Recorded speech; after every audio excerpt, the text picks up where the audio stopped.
can I derail the show with a special segment? Yeah. Sure. I need complete silence. Come and sit with me now in the candlelight. Yeah, this Christmas we're gonna do right.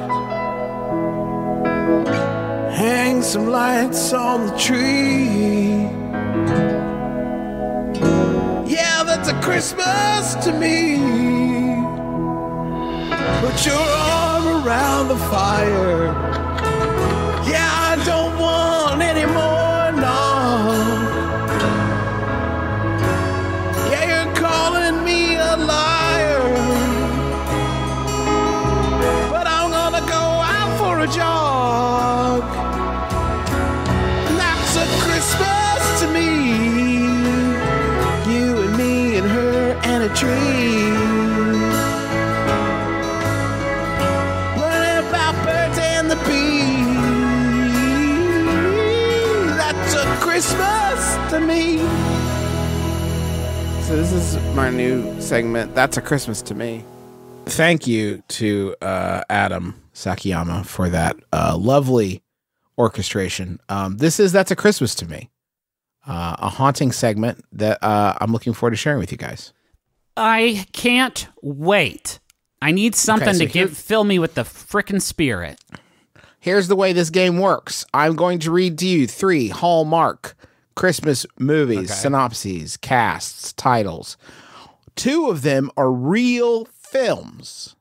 1 of them comes from my mind's eye. Now, for anyone, maybe this is your first time hearing the segment, Griffin and I have historically been very bad at this game.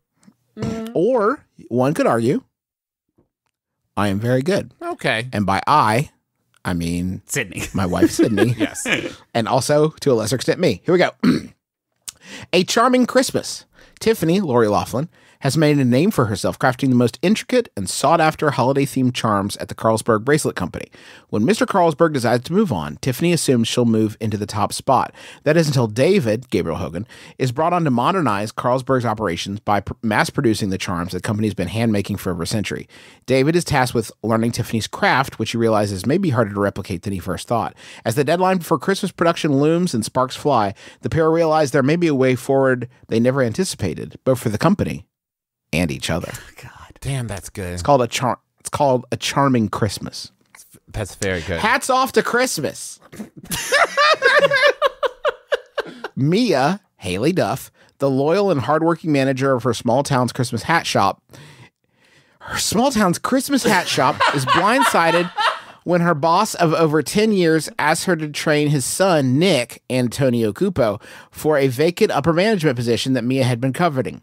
Though Nick is a handsome, successful New York business consultant, Mia finds training him frustrating until Nick takes an interest in Mia's son, Scotty, Sean Michael Kyer, helping Scotty with a pumpkin carving contest. However, Mia's faith in Nick quickly diminishes. Pumpkin carving contest? A pumpkin carving contest? Quickly diminishes when Nick fails to show up at the contest.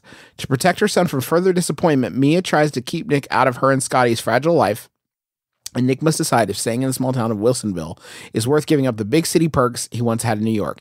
As Mia struggles to find a way to convince Scotty to return to physical therapy so he can walk again, she soon realizes that Nick may be the Christmas miracle she has been waiting for. That is called Hats Off to Christmas. Oh, wow. That's for sure.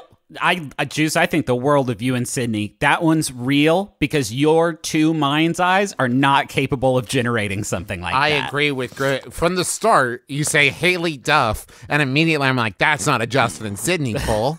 That's Earth. That's life did that to us. Best Christmas party ever. Jeannie Stanton, Tori DeVito, throws the best Christmas parties every year for her company, Petra's Parties. Things are a little different this year as Petra is retiring and looks to the next generation to take over. Jeannie thinks that she has her new job in the bag until Petra's charismatic nephew, Nick, Steve Lund, shows up as seasonal help, and his natural talent and confidence clashes with Jeannie's team's stern work ethic and traditional values. The pair battle it out for the top job with unmistakable chemistry and symmetry, but when the new owners of the legendary Terrell's Toys put the bottom line before Christmas spirit, threatening to pull the plug on Terrell's Toys' annual Christmas party for the community, Jeannie and Nick are forced to work together to throw the greatest Christmas party ever. The first and third movies are the same movie. They're all three the same movie. They're all three about a talented woman being displaced by an unqualified man. And correct? by all three, we mean literally every movie on the Hallmark service. Yes, well, yes. Well, there's time travel ones too. Yeah, you're right. I have my answer. To remind you, the titles are A Charming Christmas, Hats Off to Christmas, and Best Christmas Party Ever. I will count to 3, and then you two will both say the title of the fake film. 1, 2, 3. Best A Charming Christmas. Ever. Oh, boy. Whoa. Continuing his streak, Griffin McElroy, you have done it. A Charming Christmas is a fake film. King of Games. Fake film. Best Christmas Party Ever is real, and Hats Off to Christmas is incredibly real. Hey, Hats Off to Christmas, you can't have a pumpkin carving contest in the fucking shit. I almost cut it. This is honest to God, I almost didn't include it in the synopsis because it's like, well, they'll fucking know. I mean, I know not to do that, but they didn't know not to do that. You can't 6 sentences in be like, oh, by the way, the kid might never walk again, and this dude didn't show up for his pumpkin carving contest. Like, okay. Maybe the guy thought it was a joke. Like, well, certainly. No, it's December.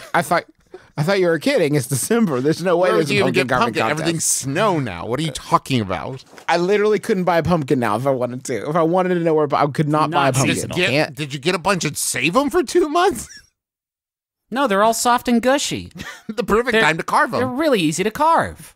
Thank you, Justin, for this gift, and thank you, Sydney. It's a kind gift.